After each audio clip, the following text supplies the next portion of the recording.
losing 25 to 30% productivity. Head to head, you got to have like the same. You know, everything's gonna be matched. This is the you got to have the correct head for the size machine. Okay. But identical brands, the correct size to the machine. I think you're gonna lose 25% max, maybe 30 in some cases. But you're gonna gain in fuel efficiency, cost, transporting, and the ability to skirt in. Look how tight this is. I can't get like the 120 coming in out of here. Probably gonna damage somebody's tree, right? But like the 75 is gonna whip in here, no problem. All right, just split it around for you. If you were going to buy a brand new machine, yeah, everybody makes Bobcat, ASV, Caterpillar. What machine would you buy for the first time guy coming in? First time guy, a POS cat, the paid for old piece of crap. Straight up. Cat. But you said cat. No, well POS. All right, let me refrain on that. The paid for old school machine, like foot throttle, like whatever you can afford for your first machine, because you don't know what you're doing yet, right? So you start up by renting, you figure out, okay, I'm going to get, not like I started out renting, I rented a Terramite. I thought I was going to buy a Terramite, ended up I rented it for a day, and I was like, I ain't going to buy a Terramite. I ended up buying a Bobcat 873, 1997 with 100 or 1,100 hours on it, like mint, 12 grand. I think you probably bought it from me. Because I ran so many of those. They were good machines. Good machine. I like that good machine. Had the Dutes engine or whatever, a little expensive to fix, but it was all right. Douche, whatever. Dutes. And like that machine went good. I put a new seat in it, put some new wheels on it, put 600 hours on it, sold it for $13,500. What did you use that machine for? Everything. So I was doing landscaping, and I just needed a way to pick heavy stuff up. I was doing a lot of sod. I started doing grading. Did a little bit of land clearing, but it really wasn't the machine for land clearing. Grapples, trees, all that stuff. Segued in and started selling jobs. I used that machine as the down payment on my Bobcat T630. So I did go into a completely financed machine. A track machine, air conditioned, warranty, 0% interest. Listen to Mr. Whole thing. What the flip is wrong Whole with thing. You? And here's the thing. Here's the thing. At that point, work for you? At that point, in Florida, it worked real good. But at that point, I was already doing 500 hours a year in the machine. Okay, so I was starting to have failures. Bill, can you hold this for a second? So what I want you to hear him is he's justifying his bells and whistles to us right now. Yes, you did. Maybe. Yes, you did. Yeah, you did. Maybe, but I think I needed it though.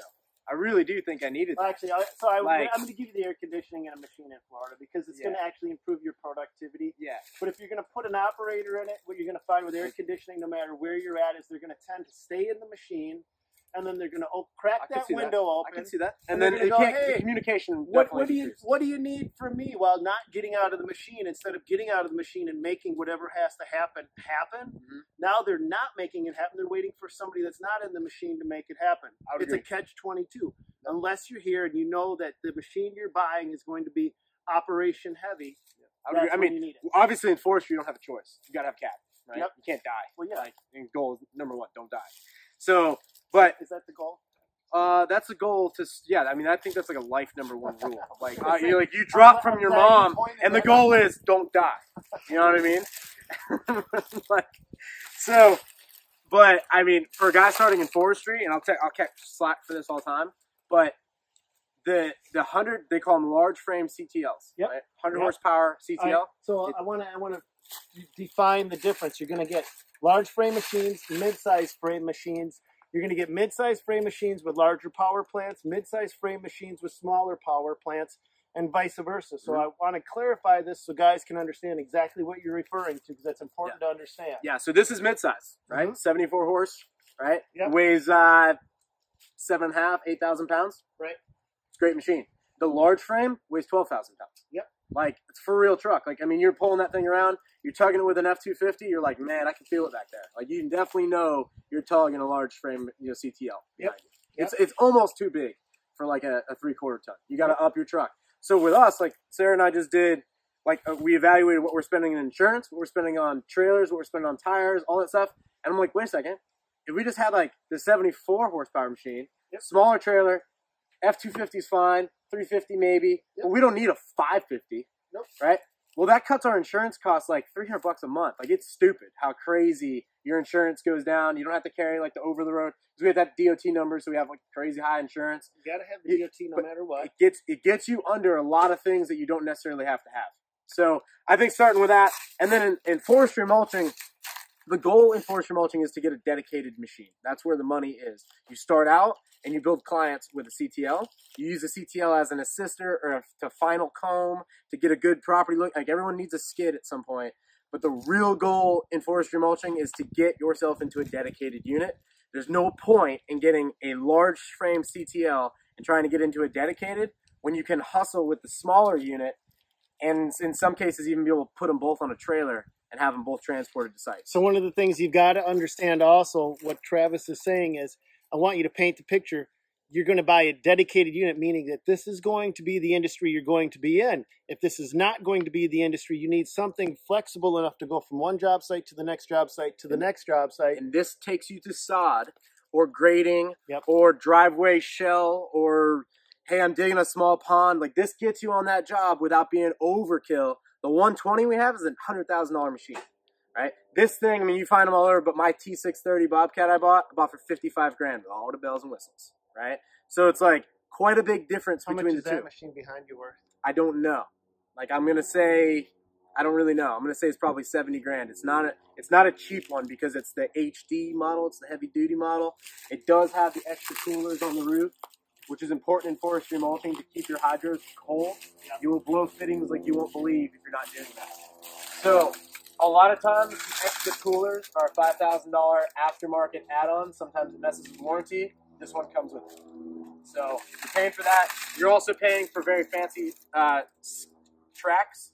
These are MTLs. They're multi-terrain. Okay, but it's the fancy track system that you're talking about is necessary on jobs like I was in Southwest Florida.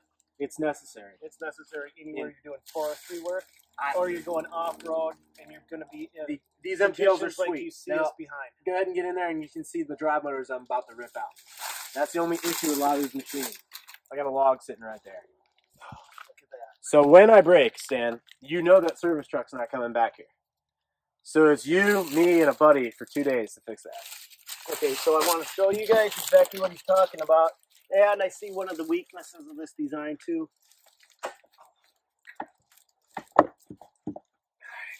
It's right on the hoses.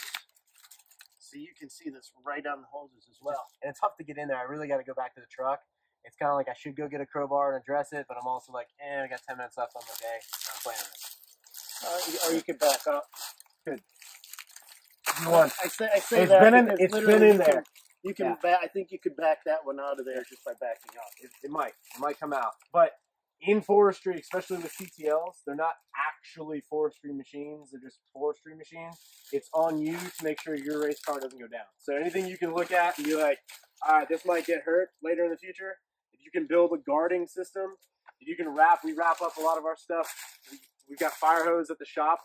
This is pretty well guarded, but anytime we have an issue. You said something that I really liked. This is a forestry mulcher machine, but it's not really a forestry mulcher. It's a CTL. Yeah. All right. And CTL. And that thing with the CTL is it has so many little components on it that the CTL is this rat race in the forestry game where you get into it and you're trying to kind of make the monthly payment. You know you don't really have equity in the machine, and you're not playing for equity either. You're just playing to get to the dedicated machine. Yep. In which case, the machine will last for 5,000 hours, and you can have it for a decade and make money with it. This machine is a throwaway. It's a throwaway. It's a good machine for landscaping, for general purpose work, but in the forestry industry, 1,500 hours to 2,000 hours. I'm out of this at 2,500 hours. I'm taking, hey, if I owe more than what the thing's worth, get it out of here. All right, check. Because there's dedicated units that are designed to go 5,000-10,000 hours and do this day after day, because I'm going to say that all day. Because this is not cut out for what we're doing. This is one of the 3 toughest types of work that a CTL can actually do. And forestry work, believe it or not, snow plowing and removal and farming are the 3 toughest. And the reason I say that is forestry is just tough, a lot of flying debris. Second one, snow plowing, corrosive. In forestry mulching, a lot of it's tools of the trade. Number 1, right here, is this air filter we blow out every 4 hours. You collect all this dust, and you've got to blow out and keep compressed air on the truck. I'll show you. I just blew this one out 2 hours ago. We've been running it almost no time today. We didn't run it for 25 minutes. This is a new air filter when we started out. We didn't run it for 25 minutes. It's a new air filter, right? So it's just, I mean, you can see it, right? You take the compressed air, you blow it out, but there's little tricks and tools and, like, I don't know, hacks. Do you bang it out better than that, Trey? Yeah, I bang it out. Bang it out one more time. I don't want to mess. All right, as long as it messes. And then that loosens it. And then you get in there and blow it. It's a brand new air filter. I mean, it's brand new, right? I'm coming. When my Bobcats came out of warranty, I put a 7.3 air filter on it and cut my costs way down. So a lot of the forestry. What is the 7.3 air filter? A Power Stroke 7.3. You can buy an air filter for like 30 bucks, and you can buy one of these things, all fancy block-looking thing, for like 100 bucks because it's got a little secondary in there. So I put a 7.3 air filter, which handled way more air, was easier to clean out. You talking about like a K&N? Kind of like a school bus air filter, basically just a big old box. Oh, so we cut this and then put a 7.3 air filter box on it, right? And that's why when you're looking at CTL, the other thing I want to point out CTL is, like, look at this stuff that we're collecting. I'm not trying to put this in there. That's fire starter. You know what I mean? It's right underneath the exhaust. So you start this thing up and you get one hose gets hot and you get oil or anything to spray on this engine, you're not putting it out. It's done. Which is also why a lot of guys in the CTL space want to not own their machine, because it's an insurance claim if you do. If you just dropped 100 grand on a machine like this and you've got it owned cash, you better own something cash that's in the dedicated space that's built for it. These things are not built for it. Like, this is a landscape machine. It just gets you in it. And when you get to a dedicated, guys keep a skid around just for the small stuff to get around small trees and things like that. But the goal in forestry is to get into a dedicated. The trick or the scam is that when you get in and that machine's brand new and it's running and you make your first $1,500 day, you put it in your pocket and you go do a second day and you do a third day, you're like, man, I made 5 grand this week. And you start getting new money, real new money. And when that happens, everything's all fine until you're out of warranty and things start breaking. And then you're out. And that's why guys will get rid of these machines at 18 months, 2 years max, because as soon as that warranty's gone, they're out. Like, you don't want anything to do with it. Yep. You know? And a lot of guys will go with the higher price Cat machine because Cat has a really great rental fleet. So when they do go down, it's like, hey, at least I'm getting half off on a rental or some deal, you know, on a small skid.